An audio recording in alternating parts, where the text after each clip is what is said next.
ഈശായ വിനാശമൈ സാസുരമർദ്ദിനി ശത്രുശേഷ പരിസമാപ്ത സർവമൃത്യുരൂപിണി ഢമ ഢമ ഢമ ഢമ ഢമ ഢമ വിലയ പ്രളയകാരിണി.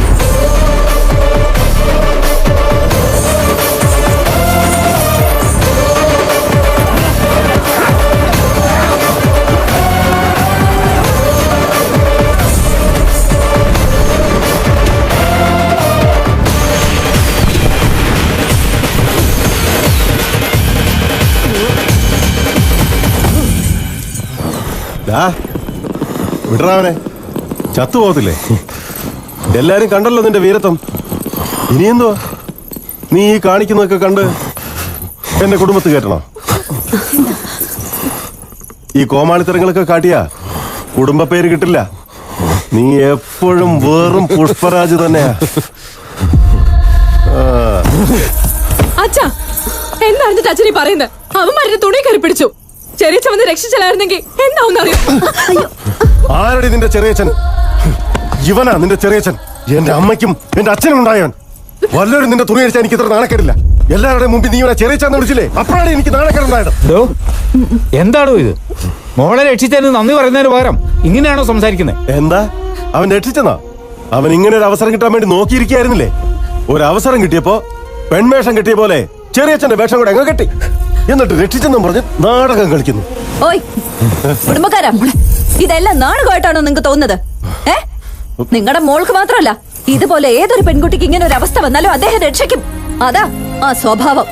വലിയൊരാള് വന്നിരിക്കുന്നു. എന്തൊരു മനുഷ്യനെങ്ങനെ. മുതിർന്നവരോട് ഇങ്ങനെയാണോ സംസാരിക്കുന്നത്? അമ്മായി ഒന്നും പറയണ്ട. മോനെ കുറിച്ച് പറയുമ്പോ അമ്മായി കേട്ട് നിൽക്കുന്ന പോലെ എന്റെ ഭർത്താവിനെ കുറിച്ച് പറഞ്ഞ എനിക്ക് കേട്ട് നിൽക്കാൻ പറ്റില്ല. ഒരു നല്ല കാര്യം ചെയ്തിട്ട് പിന്നെ കുറ്റം പറയാൻ വരികയാണ്. അറിയോ, എന്റെ ഭർത്താവിന്റെ കണ്ണൊന്ന് ചുവന്നാൽ ചിറ്റൂർ ജില്ല മുഴുവൻ കിടുകിടാന്ന് പറയ്ക്കും. അങ്ങനെ ഒരാളുടെ കണ്ണിൽ ഞാൻ കണ്ണീര് കണ്ടിട്ടുണ്ട്. അത് നിങ്ങൾ കാരണം. അന്നും അങ്ങനെ തന്നെയായിരുന്നു. ഞങ്ങളുടെ കല്യാണ നിശ്ചയത്തിന് അവിടെ വന്ന് എന്റെ ചേട്ടന് ഈ മനുഷ്യൻ കരയിച്ചു. ഇന്നും അങ്ങനെ തന്നെ. ഒരു കുഞ്ഞ് ജനിക്കാൻ പോകുന്നത് അറിയുമ്പോ എല്ലാവരും സന്തോഷിക്കല്ലേ ചെയ്യാ. എന്നാൽ എന്റെ ചേട്ടൻ അദ്ദേഹം ഇന്നും കരഞ്ഞു. അത് നിങ്ങൾ കാരണോ? മോളെ കരയല്ലേ, വയറ്റിലെ കുഞ്ഞുള്ളതാ. എനിക്കറിയാമേ. നിങ്ങൾ എത്ര കാലം ദ്രോഹിക്കാ കുടുംബ പേരെന്ന് പറഞ്ഞ്. ആർക്ക് വേണം നിങ്ങളുടെ കുടുംബ പേര്? ഒരു പേരും ഇല്ലാത്തവർക്ക് വേണ്ടതാ കുടുംബ പേര്. എന്റെ ഭർത്താവിന്റെ പേര് പറഞ്ഞാ ഈ നാട് മുഴുവൻ ജീവിക്കുന്നത്.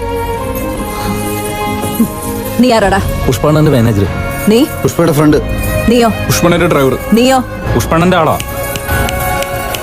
ഇവിടെ ആരോടെങ്കിലും ചോദിച്ചാ അവര് പേര് പറയില്ല. പുഷ്പയുടെ ആൾക്കാരതേ പറയൂ. അതെല്ലാം അവിടെ നിക്കട്ടെ. ഇതാരാ? പുഷ്പയുടെ ചേട്ടൻ. അടിപൊളി. ഇതാ എന്റെ ഭർത്താവ് എന്ന് പറഞ്ഞ. അതെ, പുഷ്പ എന്നത് വെറും പേരല്ല. പുഷ്പ എന്നത് ഒരു ബ്രാൻഡാ. ചെറിയമ്മന്ന് അങ്ങനെയുള്ള വിളിയൊന്നും വേണ്ട. കുടുംബക്കാരൊക്കെ നിക്കല്ലേ ആവശ്യം പോലെ. പോയി അവരെ വിളിക്കും. വിടറാവന്മാരെ, അവര് തമ്മിൽ എന്തെങ്കിലും ആവട്ടെ. വിട്ടിട്ട് വാടാ. സമി പോവാ. സമി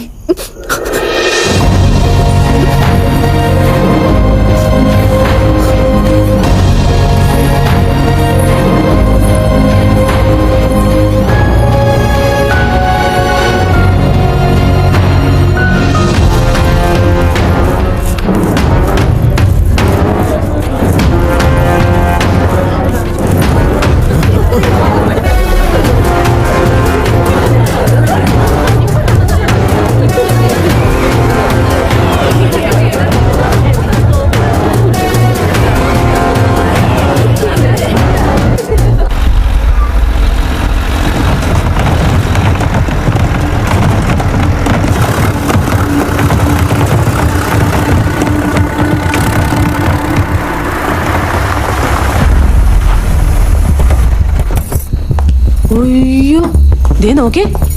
ഡ്യൂപ്ലിക്കേറ്റ് ചരക്കാണെങ്കിലും ഒറിജിനൽ പോലെ എല്ലാം നന്നായി അടുക്കി വെച്ചിട്ടുണ്ടല്ലോ ശിഖാവത്ത്. എടോ ശിഖാവത്തെ, താൻ പറഞ്ഞതുപോലെ 1 ടൺ ചരക്ക് കൊണ്ടുവന്നിട്ടുണ്ട്. എന്താണോ താൻ ഉദ്ദേശിക്കുന്നത്? ഈ സരക്ക് ഉപയോഗിച്ച് ഒറിജിനൽ സരക്ക് എവിടെയാണ് ഞാൻ കണ്ടുപിടിക്കും. മനസ്സിലായില്ല. സരക്ക് സ്റ്റേറ്റ് ബോർഡർ കടന്നു, പക്ഷേ രാജ്യം കടന്നു പോകില്ല.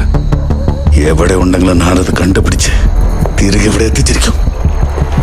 പിടിച്ചത് രക്തസന്ദ്രമാണെന്ന് തെളിയും. അതൊക്കെ നടക്കുള്ളൂ.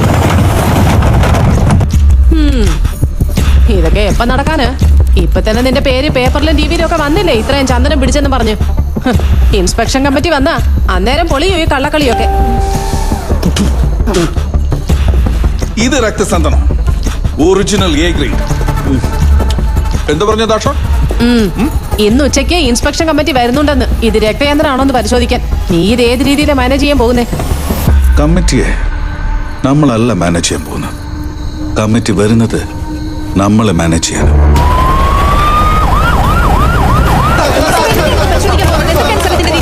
എന്താ വരുന്ന കമ്മിറ്റി ഈ സരക്ക് മാത്രമാണ് ടെസ്റ്റ് ചെയ്യാൻ പോകുന്നത്.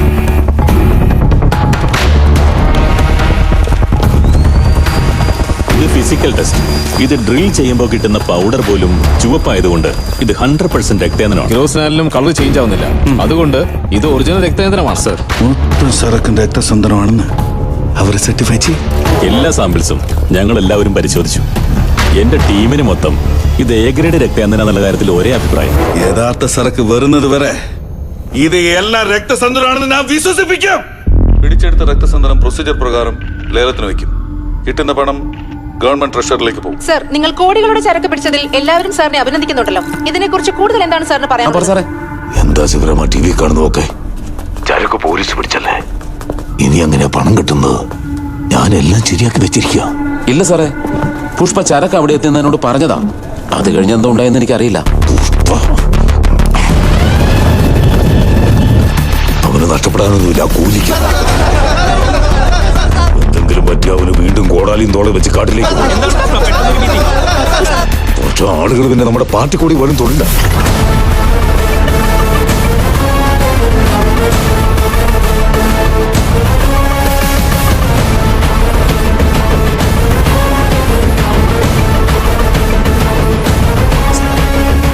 പുഷ്പ വരുന്നുണ്ട്.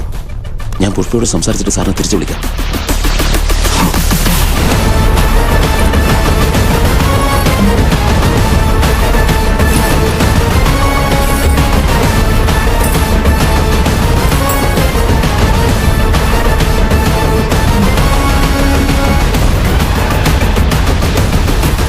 എന്തായത് പുഷ്പ? ആ ഷെഖാവത്ത് പ്രസ് മീറ്റിൽ എന്തൊക്കെയോ വിളിച്ചു പറയുന്നത് കേട്ടല്ലോ. അതില് വാസ്തവമില്ല. പിടിച്ചത് രക്തയന്ത്രമാണെന്നാണല്ലോ പറയുന്നത്. അല്ല, സൺഡ്രയാ. എങ്കിൽ പിന്നെ ശരിക്കുള്ള ചരക്ക് എവിടെയാ? എവിടെയായാലും എന്താ, ബോർഡർ കടത്താനുള്ള എല്ലാ കാര്യങ്ങളും ചെയ്തിട്ടുണ്ട്. ഇത്രയും പ്ലാൻ ചെയ്ത് ജീവൻ പണയപ്പെടുത്തി എത്തിച്ച ചരക്ക് സൺഡ്രയാണെന്ന് പറഞ്ഞാൽ എങ്ങനെ വിശ്വസിക്കുന്നേ? അങ്ങനെ എത്തിച്ചതുകൊണ്ടല്ലേ അത് ചന്ദ്രനാണെന്ന് വിശ്വസിച്ചത്. രാത്രി മംഗളേശ്വരന്റെ വീട്ടിൽ വലിയ പാർട്ടി ഉണ്ടായിരുന്നു. അവിടെ മുരുകനും വന്നിരുന്നു. ശിഖാവത്തും മുരുകനും മാറിയിരുന്ന് സംസാരിക്കുന്ന കണ്ടു. അത് സൺഡേ ആണെങ്കിൽ ആ മുഴുവൻ എന്തിനാ വന്നത് പാർട്ടി? അത് വിടണ, ചരക്ക് പിടിച്ചാ സിൻഡിക്കേറ്റ് ഇവിടെ വന്ന് വെല്ലുവിളിച്ചായിരുന്നല്ലോ. അവനോട് പറ സിൻഡിക്കേറ്റ് ഇവിടെ.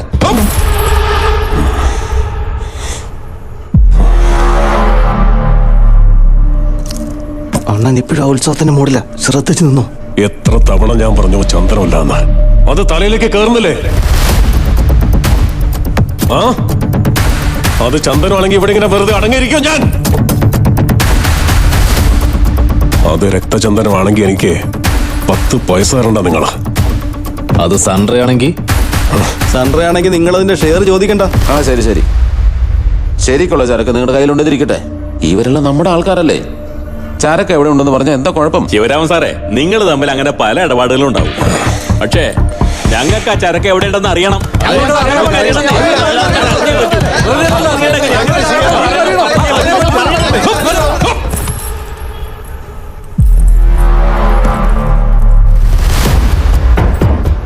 ചരക്ക് എവിടെയുണ്ടെന്ന് പറഞ്ഞാൽ ശിഖാവത്തിന്റെ ചെവിയിൽ അപ്പത്തിന് എത്തില്ലേ? അവന്റെ പ്ലാൻ അത് തന്നെയാ. നമ്മുടെ വായിന്നത് കേൾക്കാൻ അവരിതൊക്കെ ചെയ്യുന്നത്. ഉണ്ണാക്കനാക്കാൻ നോക്കുക. പുഷ്പ, എല്ലാരും നിന്നെ വിശ്വസിച്ച ചരക്ക് ലഭിച്ചത്. സിൻഡിക്കേറ്റ് പ്രസിഡന്റ് എന്ന നിലയിൽ എല്ലാവർക്കും ഉറപ്പ് കൊടുക്കേണ്ട ബാധ്യത നിനക്കുണ്ട്. അണ്ണാ, എല്ലാം ഈ റേഞ്ച് വരെ കൊണ്ടെത്തിച്ചിട്ടും പിന്നെയും പറഞ്ഞു മനസ്സിലാക്കേണ്ടി വരുന്നത് കഷ്ടമാണ്. കച്ചവടത്തിൽ സത്യം മാത്രമൊന്നുമല്ല, വിശ്വാസമാണ് വേണ്ടത്. അതുണ്ടെങ്കിൽ എന്തും അങ്ങ് നടക്കില്ലേ? ഞാൻ ഈ ഷർട്ട് റെഡ് ആണെന്ന് പറഞ്ഞ അത് റെഡ് ആണെന്നങ്ങ് വിശ്വസിക്കുക വേണ്ടത്. കേശവ, എന്ത് കളറായതിന്? എന്താണ് കച്ചവടം എന്ന് വെച്ചാൽ?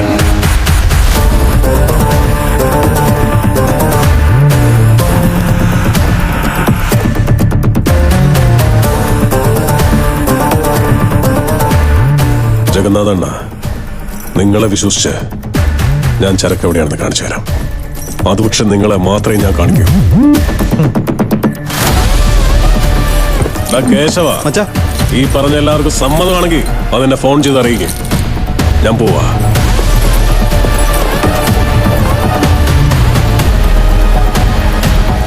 അതെ, അണ്ണൻ ഇട്ടിരിക്കുന്ന റെഡ് ഷർട്ട് ആണെന്ന് എല്ലാവർക്കും വിശ്വാസം ഉണ്ടെങ്കിൽ എനിക്ക് ഫോൺ ചെയ്യേ, ഞാനും പോവാ. തുമ്മുന്നതിനും ചീറ്റുന്നതിനൊക്കെ ഇങ്ങനെ മീറ്റിംഗ് വെച്ചാൽ കച്ചവടം അങ്ങനെ നടക്കും.